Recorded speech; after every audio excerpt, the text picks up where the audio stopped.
So welcome students to this video related to computer graphics. In this video we will learn about DDA line drawing algorithm, which is a digital differential analyzer algorithm. This is the simple algorithm used to draw the line. So what we do over here, we use the incremental method which calculates all intermediate points over the interval between the start and the end points. So basically, we need 2 points to start this algorithm. The first is the starting point from where we have to draw a line, and then is the end point up to which point we have to draw that particular line. So the start point and the end point and the points that fall in between, we need to calculate those points, those intermediate points, and then plot those points over the screen.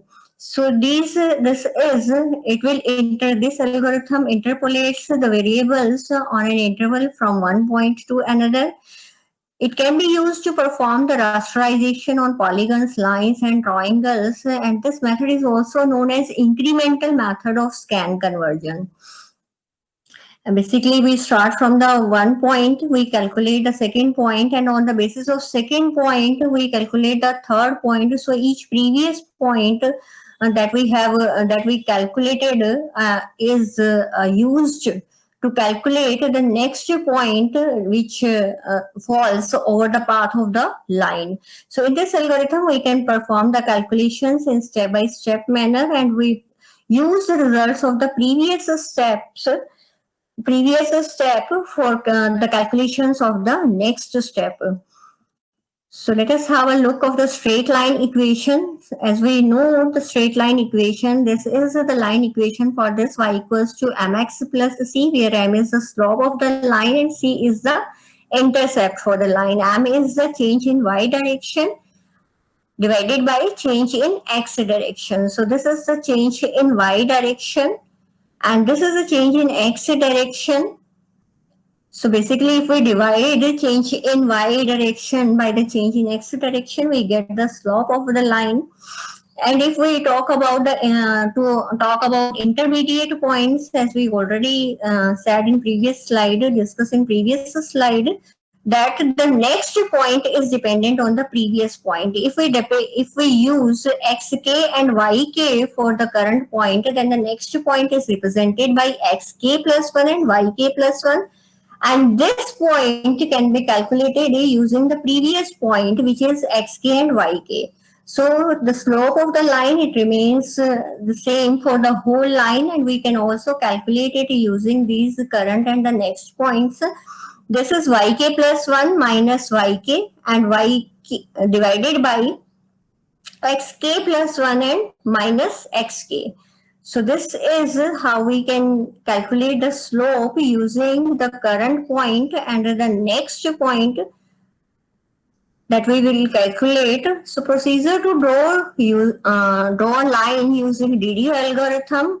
To start with, we need 2 points, the starting coordinates of a line and the ending coordinates of the line.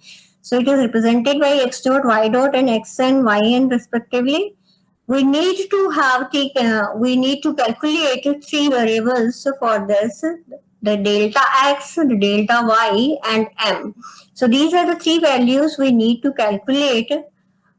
Delta x is the difference in x coordinates. Delta y is the difference in y coordinates among the starting point and end point and the starting point. And m is delta y by delta x. So these are the calculations that will be used to draw the line. Now we have to decide the number of steps. So how many steps are required if we want to draw a line from the starting point to the end point? So it is calculated on the basis of the delta x, but we don't consider a sign over there. So we use the mathematical function absolute of delta x and absolute of delta y.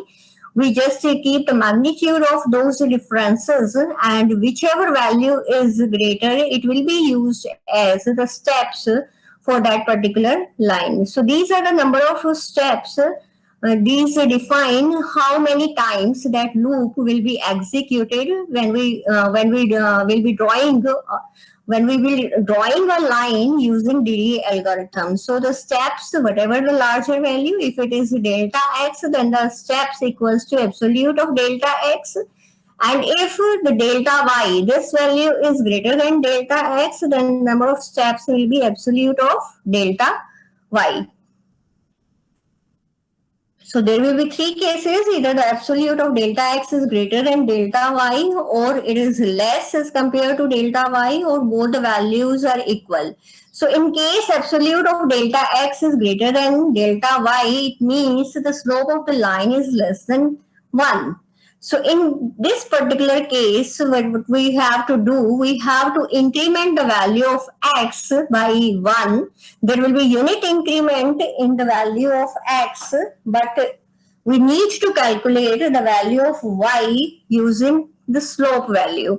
So xp plus 1, this is the next point that will be based on the previous point. So whatever the value of the previous pixel or the current pixel, you can say the current pixel, we have to increment it by 1 and we will get the next pixel in x direction to plot. And for y value, we need to add the value of the slope that we had already calculated.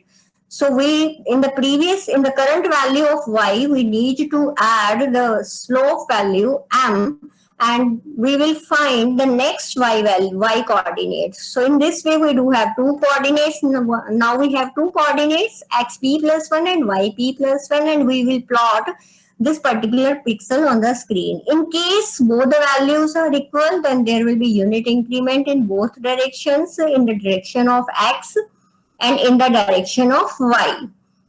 But if the value of absolute delta x is less than absolute of delta y, so y will be incremented by 1 in every step, and x will be incremented by the inverse of the slope. So basically what we do over here is whatever the value,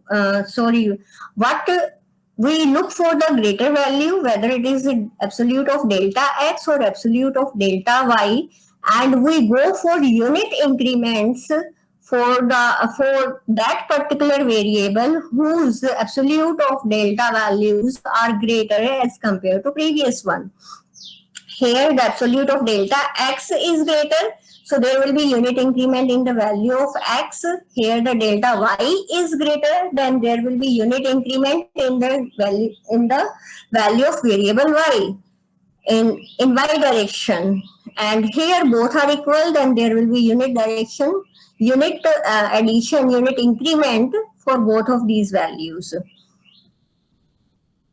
So we have to repeat the loop until we reach the end point. There are two ways to execute the loop. We can run it for the number of times. We can start from 1 and we can run it up to the number of steps. Secondly, we can start from the start point and we can execute the loop until and unless we reach the end point of the line that we had entered earlier.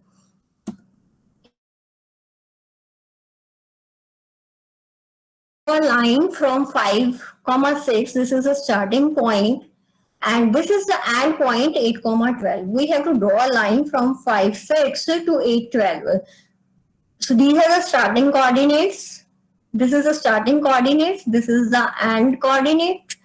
We have to calculate three values over here: delta x, which is 8 minus 5 equals to 3, delta y equals to 12 minus 6 equals to 6, and the value of m is 2, delta y divided by delta x.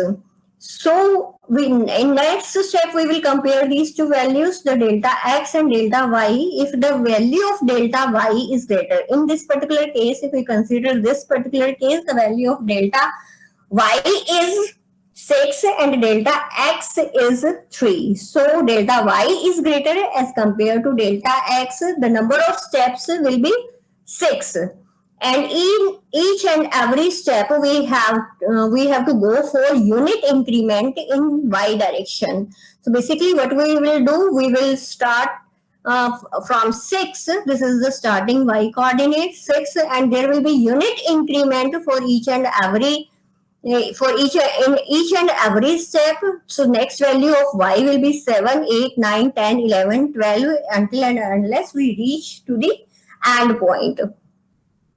And how much increment we need to do for value of x, it will depend on the formula that we discussed earlier. In case the value of absolute delta y is greater than absolute delta x, there will be unit increment in y, and x will be incremented by the inverse of m.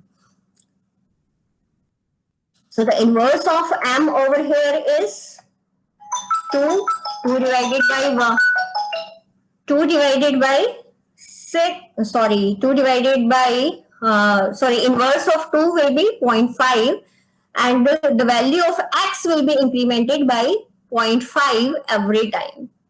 So this is how the value of x will be incremented. Also, you can say that we have to cover this much of distance, distance of 3 pixels in 6 steps.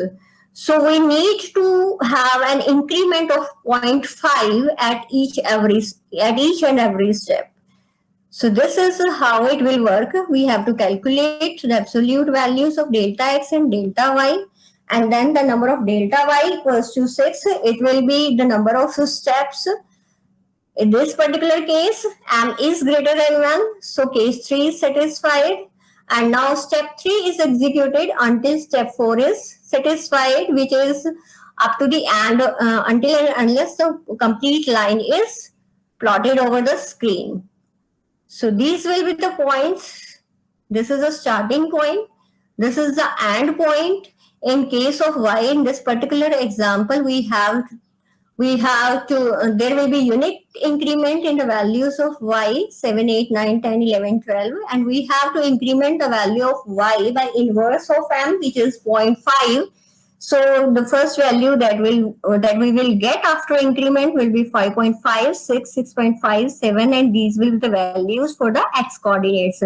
But as we already discussed in our previous lectures, that we cannot have float values if we consider about the pixels over the screen. We cannot say that we have to plot the point 5.5, 7. For this purpose, we needed to round off these values. It will be rounded off to 6, and 6 and 7. This will be the pixel that we will plot over the screen, and then these are all the pixels that we will get. And this is the line. These are the points that will be plotted over the screen, and this is the line that will be generated. As it has been shown in the maxima, the image has been maximized.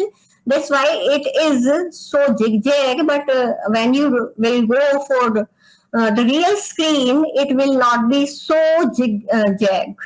It will be little smooth. Here is a second example related to this one. This will fall under the case 1. The steps are same. So we have to draw a line from 5, 6 to 13 and 10. These are the starting and end points. These are the calculations. As the value of delta x is greater, the number of steps will be 8. We have to cover 8 distance, and the distance of 8 pixels in 8 steps. So there will be unit increment in the value of x, and we have to cover 4 pixels, the distance of 4 pixels in 8 steps. So there will be increment of 0.5 in direction of y. Also, the slope is this 0.50, as we had saw in the earlier slide. The formula for this one is y plus the value of slope. So 4 will be incremented by 0.5, then 4.5, and the next value will be incremented by 0.5 again. These are the comparisons. Delta x, 8, it is greater than 4. So the number of steps is 8. This falls under the case 1, as the slope of the line is less than 1. And we have to repeat the steps until and unless we reach up to the end point. So this is the starting point, this is the end point, unit increment in case of x, and increment of 0.5 in case of y, but we cannot have float values to plot the pixel on the screen. So these are the real pixels that will be plotted over the screen, and the line that will be displayed will be like it. Here is a case related to the second case in which the delta y equals to delta x, and there will be unit increment in both directions, in the direction of x and in direction of y. So this is, the values are equal, so the number of steps equals to 10. We have to cover the difference of the distance of 10 pixels in 10 steps. So it means in both directions we need to increment the values by 1. So this is the starting point, this is the end point, and in both cases there will be unit increment, and these are the pixels which will be plotted over the screen, and this is the line that we will generate over the screen, that will be visible over the screen. So what are the advantages of this DDA algorithm? It is a simple algorithm. We need simple calculations. It is faster as compared to direct line equation. It avoids using multiplication operation, which is very costly and time consuming. And also it tells about the overflow of the point when the point changes its location. So simple algorithm, simple calculations, and we can have, we do not have any multiplication in the algorithm. So these are some of the advantages, but what about disadvantages? The main disadvantage is the floating point arithmetic implementation. Here what we do is the 5.5, 5.6, 5.7, these kind of values we can get while we are implementing the algorithm. So this is very time consuming. Even we are using the round off functions which further increases the time complexity of the algorithm. Result of the lines are not smooth because of the round off functions. The values that we get are not so accurate. Even in some cases we take the margin of 0.5 while before rounding off the values. So the values, the points, the pixels we generate using this algorithm are not that much accurate. So this is the reference. Thank you. Have a nice time.